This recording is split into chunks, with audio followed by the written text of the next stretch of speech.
Good morning everyone, welcome back to my channel. সবাইকে জানাই এক শুভ সকাল। আর আমার জন্য অতটা শুভ নয়, তার কারণ হচ্ছে যে আমি এখন আছি ক্যালকাটা হসপিটালে। তার কারণ আমার যে ছোট্ট বদমাইশ করা যে বাচ্চাটা যে ভীষণ দুষ্টুমি করে, সে এখন ভীষণই শান্ত হয়ে গিয়েছে।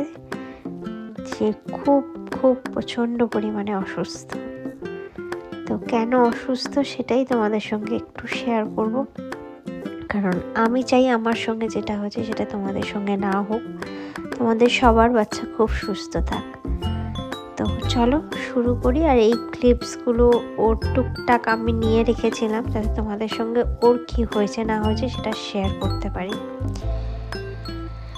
তো শুক্রবার দিন রাত 12টার সময়, মানে শনিবার দিন, হঠাৎ ওম আমায় বলে যে মামা পেটুতে খুব ব্যথা হচ্ছে। তো যখন আমায় বলে তখন আমি ভেবেছিলাম হয়তো এমনি নর্মাল গ্যাস হলেও তো বাচ্চাদের পেটটাতে ব্যথা করে, তো নর্মাল গ্যাস হয়েছে। আমি একটু ওষুধ দিয়ে শুইয়ে দিই যে ঘুমিয়ে পড়ো। এবার তার কিছুক্ষণ পরে দেখি ওর কাঁপুনি শুরু হয়, ঠান্ডা লাগা শুরু হয়, প্রচণ্ড পরিমাণে জ্বর আসে। তারপরে ও বলে যে মামা টয়লেটে যাব। তো ও যখন টয়লেটে যায়, তো টয়লেটেই ইউরিনে ব্লাড পাওয়া যায়। শুধু একটুখানি না, পুরো ইউরিনটাই রেড পাওয়া যায়। সেটা আমি আর দিইনি ভিডিওতে। তো আমরা খুব ভয় পেয়ে নিয়ে চলে আসি ক্যালকাটা হসপিটালে আসতেই সঙ্গে সঙ্গে ওরা চেক করে ওরা বলে আমরা ভর্তি নিয়ে নেব। সঙ্গে সঙ্গে ওকে ভর্তিও করে দেওয়া হয়। তো চ্যানেল করার সময় বাচ্চা তো প্রচণ্ড কাঁদে, আমাদেরই কষ্ট হয়, একটা বাচ্চার কি হবে। তো প্রচণ্ড কান্নাকাটি করে।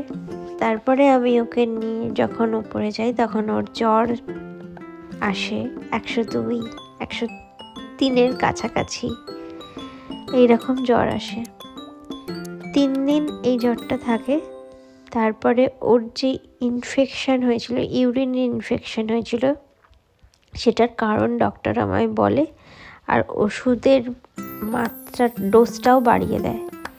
ডক্টর বলে বাচ্চা যখন জল খাচ্ছে না সেটা আপনারা খেয়াল করেননি। বললাম স্যার ও তো বাড়িতে জল খায়, ও বাড়িতে প্রচণ্ড পরিমাণে জল খায়। এবার বলছে ও স্কুলে পড়ে তো? আমি বললাম হ্যাঁ স্কুলে তো পড়ে। তো আমি বললাম স্কুলে যখন যায়, স্কুল থেকে ফেরে তখন তো জল খায় না, তো স্কুলের বোতলটা ভর্তিই থাকে, জলের বোতলটা। বলছে এটা একদিনে কিন্তু এই ইনফেকশানটা হয়নি, এই ইনফেকশানটা অল্প অল্প করে হতে হয়েছে।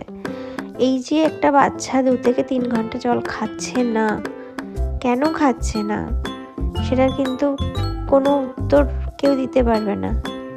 আর আমাকে তো ডক্টর বুকে বলেই দিল যে এত কি পড়াশোনার নেশা স্কুলে যে বাচ্চা জল খাচ্ছে না, স্কুল খেয়ালই করছে না, সেটা নিয়ে আপনারা কোনো কমপ্লেনই করছেন না।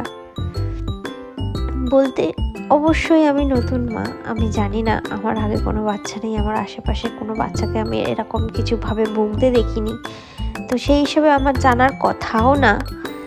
তো এই জিনিসটা আমি শুনে ভীষণ ভয় পেয়ে যাই আরও। আমি যখন ওনাকে বলি যে তাহলে কি হবে এবারে, উনি বলে যে আমি ডোজটা বাড়িয়ে দিলাম, এতে যদি না কমে তাহলে পরেরটা পরে দেখবো, এতে কমে যাওয়ার কথা, এতে কমে যাবে। তো সেই ডোজটাতেই আমার বাচ্চার জ্বরটা আস্তে আস্তে কমে তারপরে লেফট হ্যান্ডে প্রথমে চ্যানেল করেছিল, সেটাকে রাইট হ্যান্ডে নিয়ে যায়। তারপরেও আস্তে আস্তে সুস্থ হয়ে ওঠে।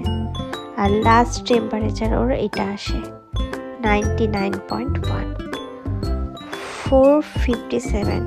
এই বেড নাম্বারে আমরা ছিলাম, আমি আর আমার ছেলে। কারণ এই বেড নাম্বারটা হয়তো আমি আর কোনো দিনই ভুলতে পারবো না, কারণ ওকে এত অসুস্থ হতে আমি কখনো দেখিনি। হ্যাঁ, আমি স্কুলে গিয়ে কথা বলবো, তার কারণ হচ্ছে যে আমি চাই না আমার যেটা হয়েছে সেটা তোমাদের সঙ্গে, কোনো বাচ্চার সঙ্গে, আমার পরম শত্রুর সঙ্গেও হোক। তাই তোমাদেরকে একটু ইনফরমেশান দিয়ে দিলাম, যাতে সবাই একটু কেয়ারফুল থাকতে পারো, যাতে কারোর বাচ্চার সঙ্গে এরকম না হয়। আর হলে অবশ্যই কোনো কিছু রিস্ক নেবে না যে সেরে যাবে, হয়ে যাবে, ঠিক হয়ে যাবে, কখনোই না। সঙ্গে সঙ্গে হসপিটালের বাইরে কোনো কথাই নেই। তো আমরা এখন বাড়ি অলরেডি ফিরে এসেছি, আমরা বৃহস্পতিবার বাড়ি ফিরেছি। আর ওর হাতটা দেখেছো, ওর হাতটার কিরম অবস্থা হয়েছিল, এত খারাপ লাগছিল না, চিন্তার বাইরে। তো চলো, আমরা এখন বাড়ি ফিরে গেছি। তো 14 তারিখ চিলড্রেন্স ডেতে আমি ওর এই ভিডিওটা পোস্ট করব। হ্যাঁ, খারাপ লাগা আছে, অনেকটাই বেশি খারাপ লাগা, কারণ এই দিনগুলো আমি কোনোদিন ভুলবো না। আর ভালো লাগা আছে যে এখন ও খুবই সুস্থ, একটু কেয়ারে রাখতে হবে, কিন্তু ও এখন পুরোপুরি সুস্থ। কিছুদিন পর হয়তো, এখন আমি দিতে পারবো না ওর দুষ্টুমির ভিডিও, কিছুদিন পর আমি ওর দুষ্টুমির ভিডিওগুলোও দেবো। তোমরা সবাই প্রার্থনা করো যেন আমার বাচ্চাটা সুস্থ থাকে, আর সবার বাচ্চা যেন খুবই সুস্থ থাকে। আর সবাইকে জানাই হ্যাপি চিলড্রেন্স ডে। আজকের মতন টাটা, বাই।